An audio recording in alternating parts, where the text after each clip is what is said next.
നീ ഒരു തുള്ളി പോലും അടിക്കാതെ ഞങ്ങക്ക് പാട്ട് തരികയെന്ന് വെച്ചാ പരമ ബോറാ കേട്ടോ. ബുദ്ധിയുള്ളവൻ കുടിക്കില്ല, കുടിപ്പിക്കേ ഉള്ളൂ. അതൊന്നും അല്ലടാ, ഇവൻ ശുദ്ധ ബ്രാഹ്മണനാ. പിന്നെ ഇറച്ചി മീനും വെട്ടി വീഴണ എത്ര നമ്പൂരാരെ എനിക്കറിയാം. അതുകൊണ്ടൊന്നും അല്ലടാ, ഈശ്വരന്റെ വരദാന എനിക്ക് കിട്ടിയ സംഗീതം. അത് കളങ്കപ്പെടുത്താൻ ഞാനില്ല. Best dialogue. ഒന്നുകൂടി പറയാമോ? എഴുതിയെടുത്ത് ലാമിനേറ്റ് ചെയ്ത് നിന്റെ കഴുത്തി കെട്ടി തൂക്കാനാ. ഈശ്വരന്റെ വരദാനത്ര സംഗീതം അതേടാ. പക്ഷെ അതിന്മേലുള്ള വിജയം ഉണ്ടല്ലോ, ഒരുത്തനെ ചതിച്ച് തോൽപ്പിച്ചിട്ടാവരുത്. മനസ്സിലായില്ല? നീ രാവിലെ ജയിക്കും തറപ്പിച്ച് പറഞ്ഞപ്പോ ഞാൻ ഇത്രയും കരുതിയില്ലടാ. നിനക്ക് കഴിവുണ്ടെങ്കിൽ പാടി ജയിക്കണം, അല്ലാതെ എതിരാളിയുടെ പക്കമേളക്കാർക്ക് കള്ളും കാശും കൊടുത്തിട്ടാവരുത്. അനാവശ്യം പറഞ്ഞാലുണ്ടല്ലോ, തന്തയില്ലാത്തവരെ കാണിച്ചിട്ട് ചൊടിക്കുന്നതാ പട്ടി.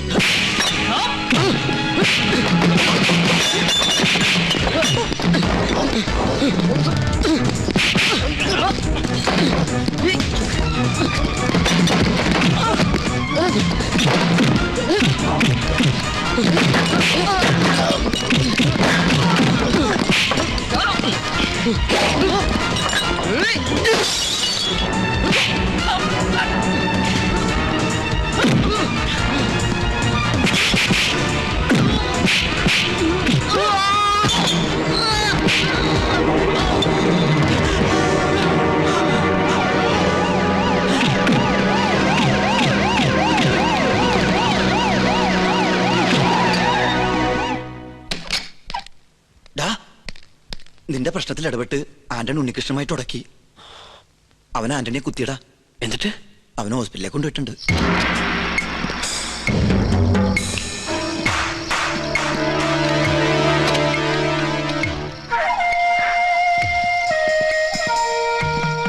ഒന്നിന്നേ, ഒരുത്തനെ കുത്തി മറത്തിട്ട് മുങ്ങാൻ നോക്കല്ലടാ. ഞാൻ എന്ത് ദ്രോഹാണോ നിന്നോട് ചെയ്തത്?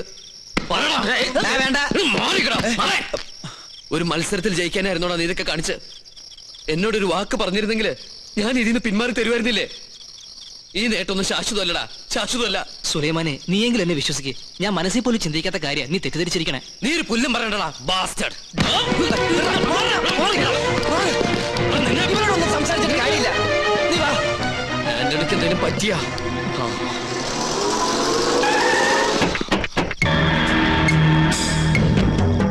ആന്റണിയുടെ ആൾക്കാരെന്ന് തോന്നുന്നു. വന്നേ വാ. ഈ സംഗീത കോളേജ് പഠിക്കുന്ന ഉണ്ണികൃഷ്ണൻ നമ്പൂതിരി മോളിലുണ്ട്.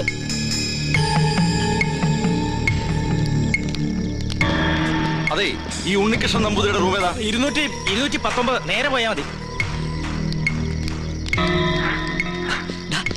അത് സുലൈമാന്റെ മുറിയല്ലേ? ആ വന്നവര് ആന്റണിയുടെ ആൾക്കാരാ. അവർക്ക് നിന്നെ അറിയില്ല. തൽക്കാലം അടി ആവാൻ കൊള്ളട്ടെ. നീ നമസ്കാരം. നമസ്കാരം. ഞങ്ങൾ തഞ്ചാവൂരിൽ നിന്ന് വരിക. ചെമ്പൈ സംഗീതോത്സവത്തിന്റെ ഭാരവാഹികളാ. ഇരിക്കേ. നാളെ പാടേണ്ടിയിരുന്ന തിരുപ്പതി നാരായണ സ്വാമികൾക്ക് പെട്ടെന്നൊരു നെഞ്ചുവേദന. അയ്യോ, ആശുപത്രിയിൽ അഡ്മിറ്റ് ചെയ്തിരിക്കുക. അതുകൊണ്ട് പ്രോഗ്രാമിന് ചെറിയൊരു മാറ്റം. നാളത്തെ അവസരം ഉണ്ണികൃഷ്ണൻ നമ്പൂതിരിക്കായി. പ്രിൻസിപ്പാളിനെ വിളിച്ച് പെർമിഷൻ മേടിച്ചിട്ടുണ്ടേ. നമുക്ക് ഉടനെ പുറപ്പെടണം. അത് ഞാൻ എങ്ങനെ പെട്ടെന്ന് റെഡിയാവുന്നല്ലേ? ഏയ് അല്ലല്ല, ഉണ്ണികൃഷ്ണൻ നമ്പൂരി ഇങ്ങോട്ട് വരിക. ഒരു മിനിറ്റ് വന്നേ. നീ എന്തിനാ അവരുടെ മുമ്പിൽ വെച്ച് എന്നെ ഉണ്ണികൃഷ്ണൻ നമ്പൂരി എന്ന് വിളിച്ചേ? കാര്യമുണ്ട്. എടാ, ഇതാ പറഞ്ഞ ദൈവം എന്ന് പറയണ ഒരുത്ത മുകളിലുണ്ടെന്ന്. നിന്റെ ജീവിതത്തിലെ ഏറ്റവും വലിയ മോഹമല്ലേ ചെമ്പൈ സംഗീതോത്സവത്തിൽ പാടുക എന്നുള്ളത്? നീ അവരോട് ചെല്ലേ, പിന്നെ വന്നോടത്ത് വെച്ച് കാണാന്നേ. അഗസ്ത്യ, നീ എന്തായി പറയണേ? ഒന്നും പറയണ്ട. നിന്നെ ചതിച്ചവൻ നേടിയത് നിനക്ക് തിരിച്ചു കിട്ടിയെന്ന് കരുതിയാ മതി.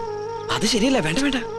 ഒരു നിമിഷം കൊണ്ട് ഇത് തട്ടിത്തെറിപ്പിച്ചാൽ ജീവിതത്തിൽ നിന്റെ ഒരു മോഹം എന്നും ബാക്കിയാവും.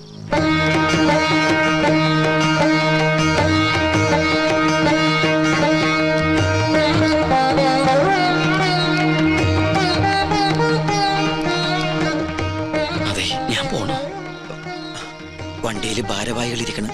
ഞാനല്ലേ പറയണ, ചെല്ല് വാ. അഗസ്ത്യ, ആന്റണിയുടെ കാര്യമൊക്കെ ഞാൻ നോക്കിക്കോളാം. നീ ചെല്ലേ, പോയിട്ട് വാ. ചെല്ല്. ഞാൻ ഇത് തന്നെയാ. നിർത്ത്.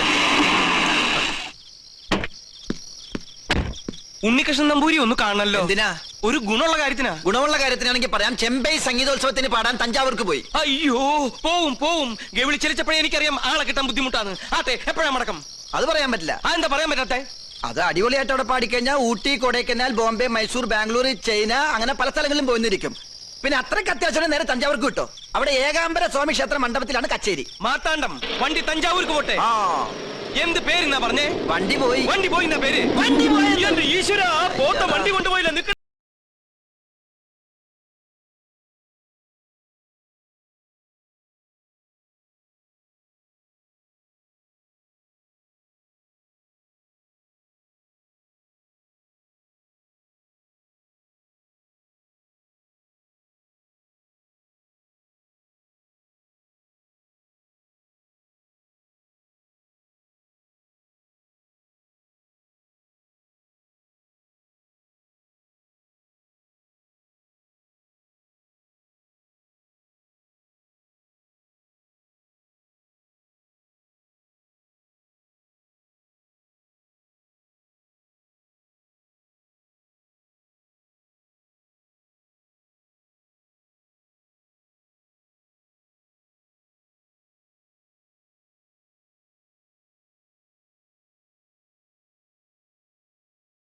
മാറി ഇന്ന് പുറത്തൊക്കെ പിന്നെ പുറപ്പിക്കാം. മോനെ ഉണ്ണികൃഷ്ണ, ഞാൻ ഗോവിന്ദൻ നായര് നിന്റെ വീട്ടിൽ പോരുന്നു. എന്റെ വീട്ടിലേക്കോ? എന്തിന്? നിന്നെ കൂട്ടിക്കൊണ്ടുപോവാൻ. ഒരു വലിയ യാഗത്തിന്റെ തലപ്പത്തിരിക്കാൻ ശ്രേഷ്ഠന്മാർ വേറെ ഉണ്ടെങ്കിലും പ്രശ്നവശ വിധി നിനക്കല്ലേ. ആള് മാറിപ്പോയതായിരിക്കും. നീ ബ്രഹ്മദത്തൻ നമ്പൂരിയുടെ മകൻ ഉണ്ണികൃഷ്ണനല്ലേ? അതെ, പക്ഷേ ഇനി ഒന്നും പറയണ്ട.